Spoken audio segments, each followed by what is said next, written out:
Hello dear viewer, I'm at the Temenegru.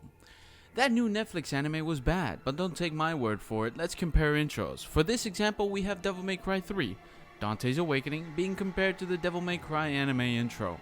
Fortunately, without that awful Limp Bizkit song that plagues the otherwise decent looking enough intro.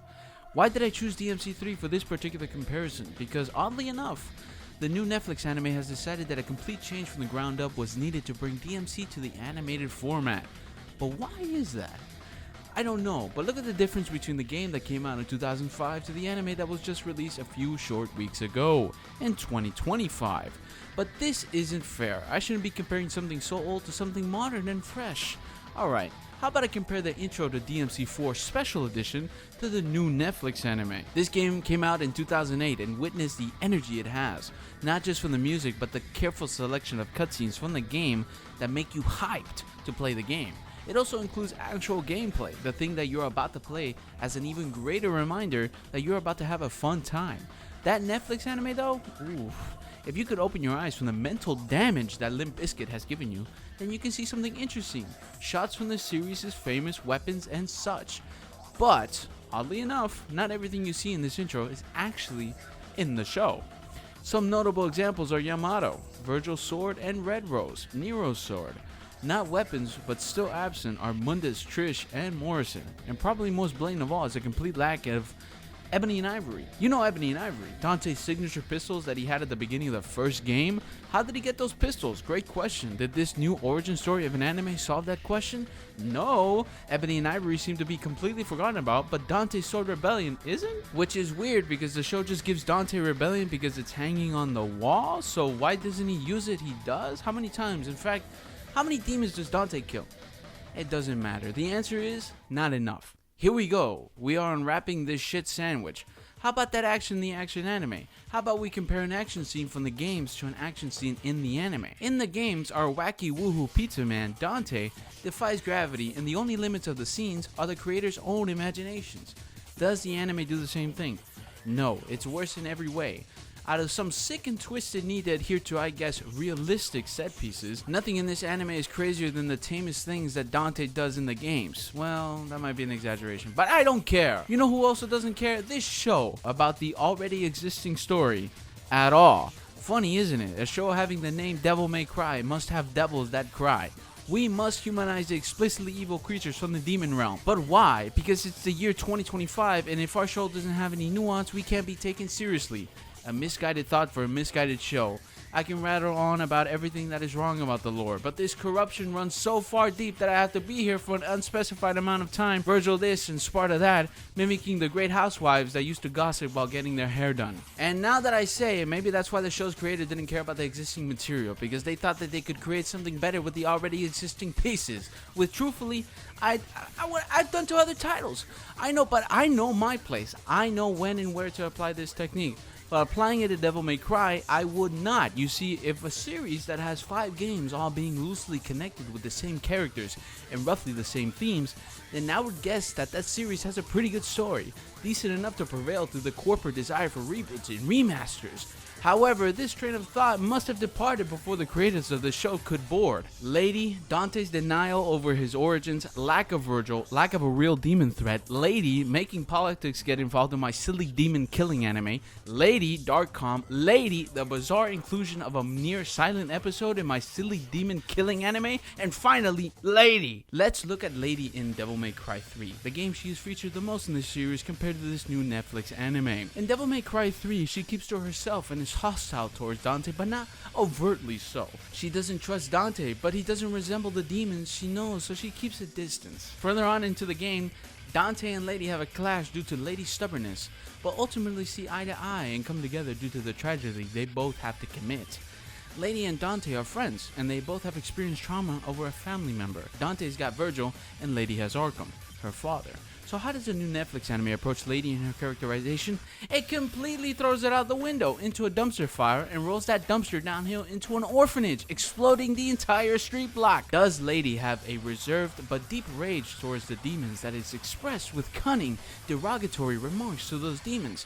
No, but she say fuck a lot, so she cool. Also, I guess he had a hard on for Lady, understandably. and made her on par with Dante, sometimes even better than him. But calling Dante the protagonist of this Devil May Cry anime is a bit presumptuous of me. Didn't you see how Lady killed those demons with ease? What was the cause of Dante and Lady's fight in Devil May Cry 3?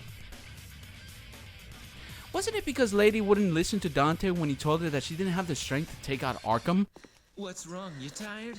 Then stand back. I'll take care of this. No, you stand back. I told you, you can't do it. Don't you get it? This is not a human's job. You're the one who doesn't get it. It's not something you can reason with. It has nothing to do with me being a human and you being a demon. I'm driven by the inability to forgive him. My soul is screaming, demanding me to kill him. That's enough motivation to keep me going. Besides, this is my family matter. You should stay out of it. Okay, lady. I get the picture now, but I can't just sit back and watch either. I'm pretty pissed at him too, you know. Now, get out of my way, or there'll be some consequences. Fair enough. I wasn't planning on letting any demons live anyway. Not even one.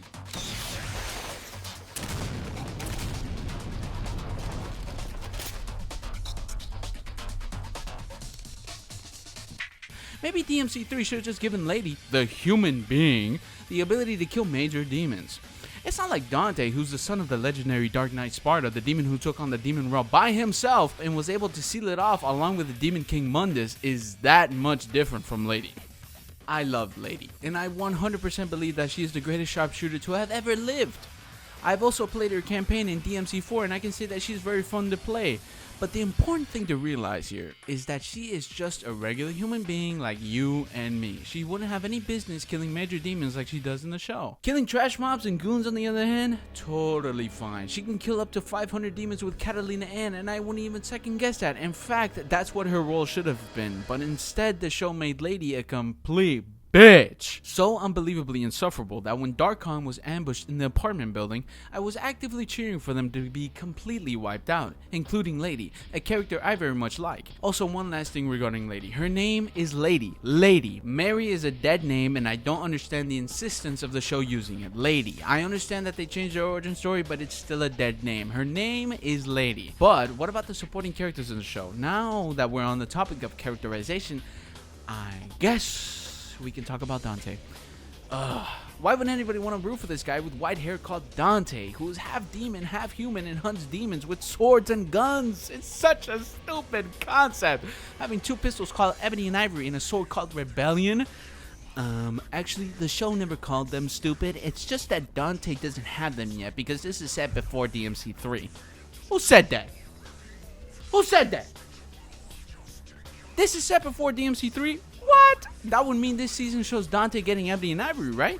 Because before he was a demon hunter, he was a mercenary who needed to buy his pistols after every job because they would keep breaking. You know, the information that was given to you in the Morrison letters where Morrison explains that he was actually called Tony Redgrave, but before he was called Dante in Devil May Cry 5? No, this show isn't set before DMC 3. This show is set in the deepest pits of Inferno, and it somehow managed to surface in our reality, only to plague the minds of people who don't know what Devil May Cry is, and make them think that Dante is a complete and utter moron who gets captured easily because he gets captured 3 times in this season. 1, 2, 3. How many times did Dante get captured in the games?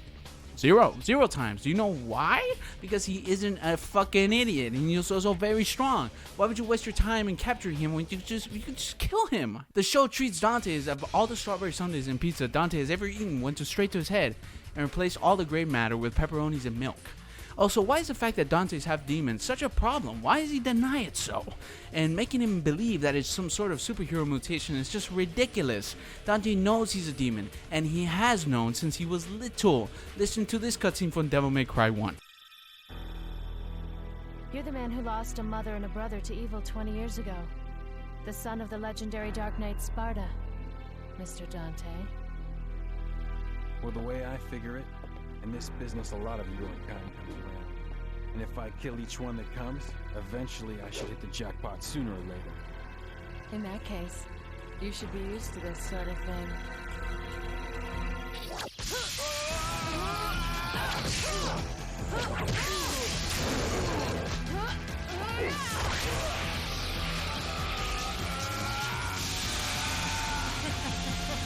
you really the son of the legendary Dark Knight Sparta? Didn't your daddy teach you how to use a sword? Sword. Time to go to work, guys.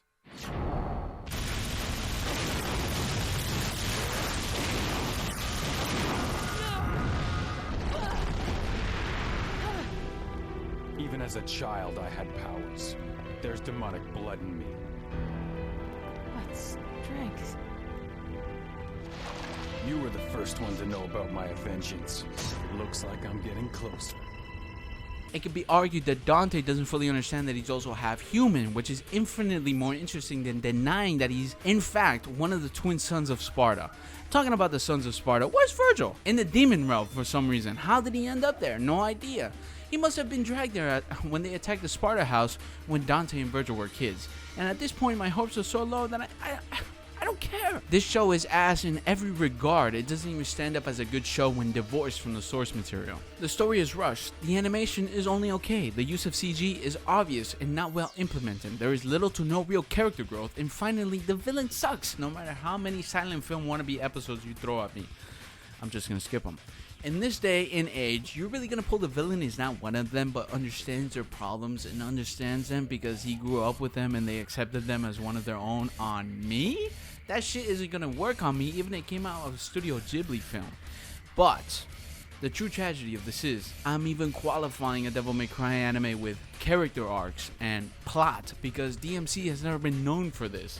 The true tragedy is that once again, a team tasked with bringing DMC to animation has failed to realize what DMC is. You see, this story isn't as simple as you think. Some of you may know, but for those who don't, there was already a Devil May Cry anime and it came out in 2007. This anime is the complete opposite of the Netflix show. It is faithful to the source material. It still creates original stories, but in an episodic format that utilizes the nature of the Devil May Cry business.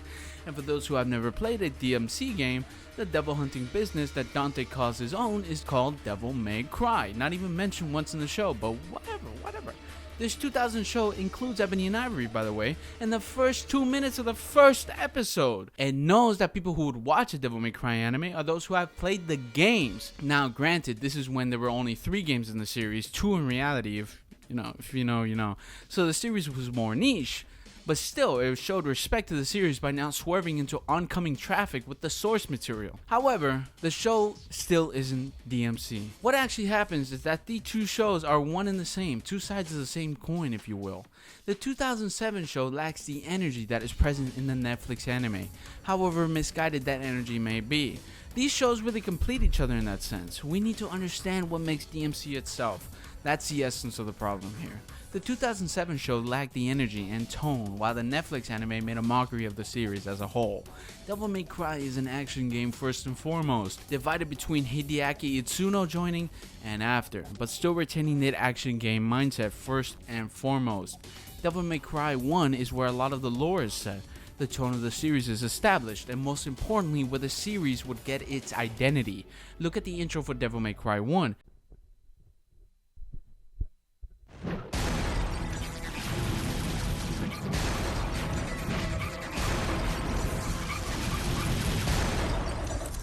Let's rock, baby.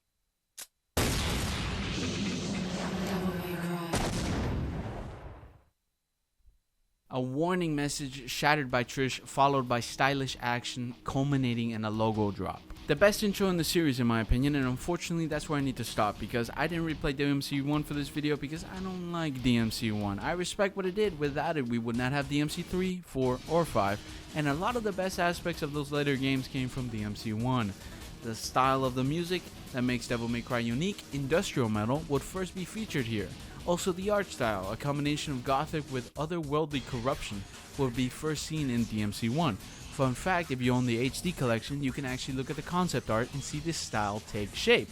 In many ways it reminds me of a more edgy Vampire Hunter D. Does this new Netflix anime even have an inkling of that style that was found back in the game released in 2001? No, oddly enough, a lot of the things you see in the anime, especially with Darkcom, have some sort of weird futuristic space styling that look incredibly out of place. And how about that 2007 anime? It gets further than the Netflix anime with having gothic elements, but they must have forgotten about the otherworldly spice that makes it interesting, which reminds me of a time I forgot the otherworldly spice and the buyers were very mad with me. Anyway, the art style is only one of two things that for me really make Devil May Cry unique. The other is the music. Remember that industrial metal that was introduced in the series by the first game? It remains all throughout the series, but I particularly think that in DMC 3, the best music is featured. Classics like Devils Never Cry, which is featured in the Netflix anime, although they only used the sad or inferior part of it. I can't even begin to fathom why they didn't use the actual song, but once again, whatever, what would I know? Others are the iconic battle track featured in the first half of the game, the boss theme with Virgil, and many others for only $19.98. Order now. But seriously, the music in this series is extremely important and pivotal to the overall experience of making you feel like the slick and badass Demon Slayer. Just look at DMC 5 where the style meter directly affects the music. So, do the twin animes have music that make you want to punch holes in demons? Well, the prevalence of Western metal? What do you call shitty Limp Bizkit music? Torture?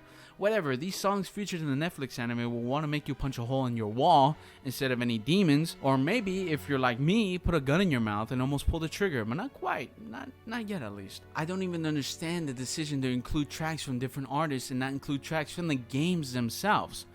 Wait, I just been told they do. Oh no, I remember now. It was that shitty attempt to cover the songs, creating an inferior version that doesn't even do the original justice. And look, if they couldn't get the original songs because of some copyright issue or whatever, that's fine. I'd rather they didn't use them than to make shitty covers of them, but that's neither here nor there. I have no musical experience, so I can't justifiably tell you which is better. This is just my opinion. But on a side note, it doesn't make any sense if they couldn't use the original songs because these original songs were purposely made for DMC games. And Capcom was involved in this anime, so why couldn't they use them? Or was this another example of the Netflix anime knowing better and trying to create their own version, just like how they unsuccessfully created their own story? I digress. We still need to look at the 2007 anime. Does it do the music any better?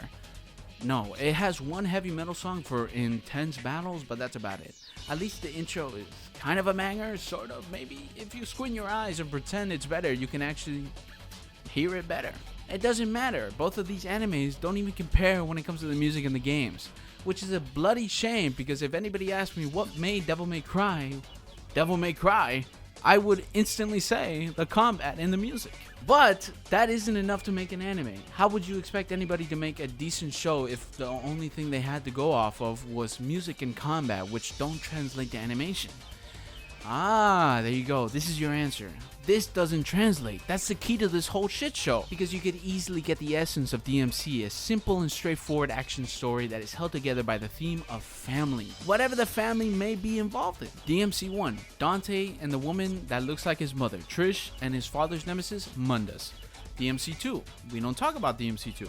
DMC 3, Dante and Virgil, a sibling rivalry and Lady in Arkham, a daughter's quest for vengeance against her father. DMC 4, Nero's parentage and his love for Kyrie, and Dante's newfound family. DMC 5, Dante, Virgil, and Nero, the Sparta family and all of the problems that causes. Devil May Cry is overwhelmingly simple to create an anime for, but you have to realize the strengths and weaknesses of the medium of animation and plan accordingly. You will never be able to translate the stylish and fluid combat into animation because it is simply almost impossible to do that. I'm sure somebody can pull it off, but it's not gonna happen. You have to realize that Devil May Cry is in need of fleshing out, but while maintaining the straightforward premise of a man, Dante or Nero, who kills demons for a living. The 2007 anime had the right idea, making it episodic and having Dante confront demons that he will not normally fight in the anime, where he has to do some of the investigation to figure out his foe, but the problem with the 2007 anime is that it's boring, and also the animation is very stiff. Making every episode a different case is also a detriment, making the anime feel a bit boring and low stakes.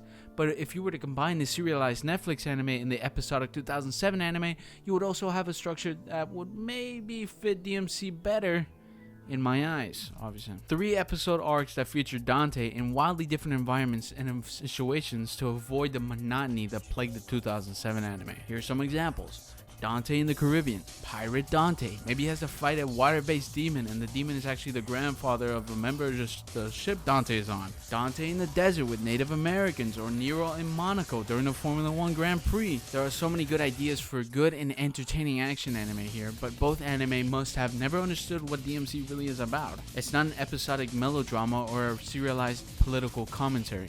It's Devil May Cry. One last thing before I mission complete. Video games will never be able to translate into another medium. A video game will never have a truly great adaptation because you can't translate the interactivity that is offered in a video game into a passive medium like anime or movies. As a man who loves both movies and video games and also anime, I am well aware that the two do not mix, and the only way that a video game becomes an anime or a movie or television show is if there are large compromises in the experience. To use Devil May Cry as an example, if the only thing you were to experience in this series are the anime, then you will never know the joy of performing a complex combo you invented on the fly, swapping weapons styles, performing well-timed dodges in the heat of battle, all while the killer soundtrack screams in the background. If all you ever experience from Devil May Cry are these shit-ass anime, then you will never know the frustration of enemies who block and the gratification of figuring out how to beat those enemies' face in. If the only thing you get from Devil May Cry are the anime, then you will never experience the exhilaration of the batshit insane things that Dante or Nero do in the games. And fundamentally, that is the problem with any video game adaptation. You take something that you are doing, that are actively involved in, and take it away, thus taking away the magic from video games. That's why I have always found cutscene heavy games odd. Why would you want to play a game where you have to put the controller down for minutes at a time while the video game developer play movie producer? It might be from the desire of being seen as a valid art form in the same vein that movies are seen as valid art forms, but here's the newsflash. None of these are high art forms. The days of masters making pieces in their towers funded by the ultra-rich elite to be locked away in vaults and nobody can see are long gone. The art industry has been corrupted by capitalism and everything is a product meant to be viewed by as many eyeballs as possible. Does this mean that artistic intent is completely lacking in medium created today? Absolutely not, but just remember who pulls the chains of the artist. Video games and anime need to remember to play to their strengths and not step on each other's toes. And for every good video game adaptation, I can show you 3 bad ones. And instead of ending on a sour note, I will now list everything I love about the Devil May Cry series. In Devil May Cry 1, I absolutely love the intro. It's the perfect mix of what made media in the early 2000s interesting. A sort of weird mix of counterculture and old gothic tendencies is quite interesting. Other than that, like I said, I'm not particularly fond of Devil May Cry 1. We don't talk about Devil May Cry 2, so let's just skip to Devil May Cry 3. I love the first fight with Virgil. I also love the plethora of instances of Dante doing things that are immensely illogical but are fun and very entertaining. But that first Virgil fight is something special. The first time you feel challenged in the game, that an enemy you go up against is of Dante's level, and you feel that from the run up to the boss fight and the cutscene before it, and the arena you fight in, it's almost perfect. In Devil May Cry 4 Special Edition, which I played for the very first time for this video, I love Nero. This is the first time where I really appreciated Nero as a character, and I can see the differences between him and Dante. I also like the different characters you can play as, especially Lady, which plays up as a roided up Resident Evil basically. Unfortunately, the second half of Devil May Cry 4 where you play as Dante is mechanically amazing because Dante is always fun to play, but the levels just feel unfinished. Still a lot of fun though. And finally, Devil May Cry 5, we don't talk about the reboot. The best game in the series, it feels complete, and the only game where it seems the vision was completely met. Nero is great, Dante is great, if a bit complicated, especially when you first play him. It's like whiplash going from Nero to Dante, and V is surprisingly fun to play as. The only thing is that I wish they made the art style a little less realistic per se. Some of the charm that was in Devil May Cry 3 and 4 is missing here because it just looks way too real. But that's a minor nitpick and really a me problem. And that's about all. I've been your host, Not a Chance in Hell. Go play a Devil May Cry game, and as always, goodbye.